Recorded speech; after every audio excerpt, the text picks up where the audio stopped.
kitang tatanungin, sino ang magiging first 5 starter mo sa Gilas Pilipinas? Ako?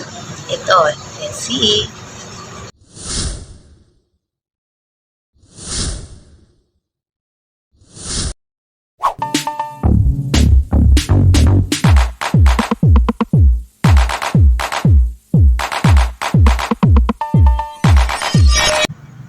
Sa point guard, syempre si Scottie Thompson.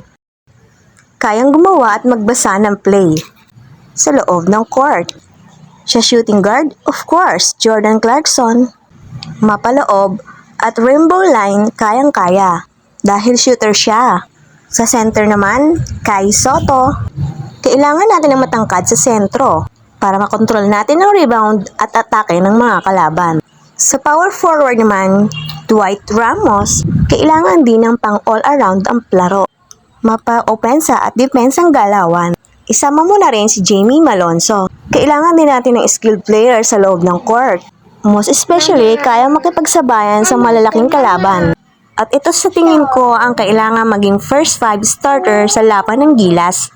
Kayo, sino naman ang first 5 nyo? Ilagay nyo lang sa comment section. And this is Ile Castro reporting.